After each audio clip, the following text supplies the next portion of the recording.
Ego death versus ego destruction. Ego death and ego destruction are two concepts that arise within spiritual and psychological frameworks. While they may appear similar, they have distinct meanings and implications. In this video, I'll share a detailed explanation of the two to enable us to make a good discernment on the two concepts. Ego death refers to a transcendent state of consciousness where one's sense of self, identity, and separation dissolves temporarily or permanently. It's often associated with mystical or spiritual experiences where the boundaries between oneself and the external world seem to vanish. Here are some common characteristics related to ego death. Disillusion of the self. During ego death, the sense of personal identity is dissolved or lost. The boundaries between self and the external world may vanish, resulting in a sense of unity or oneness with everything around.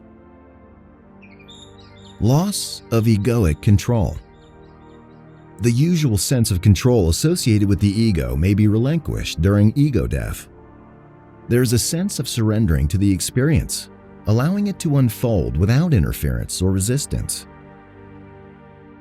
Insights and spiritual awakening. Ego death can provide deep insights into the nature of reality, the self, and existence.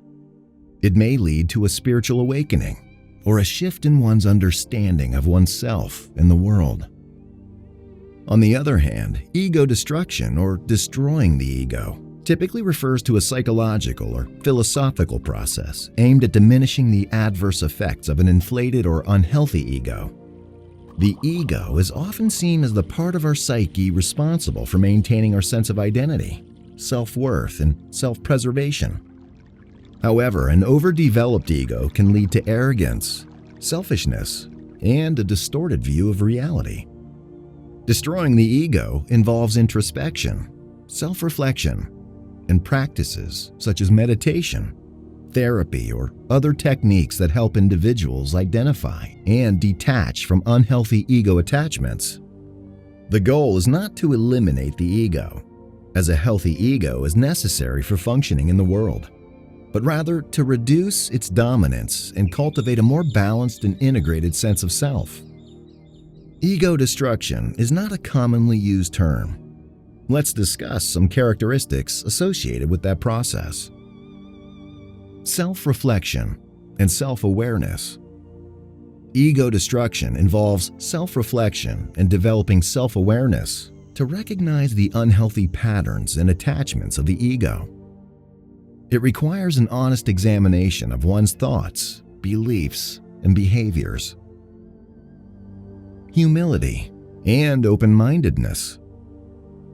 It means recognizing that one's perspective is not the only valid one, and being open to learning from others and considering different viewpoints.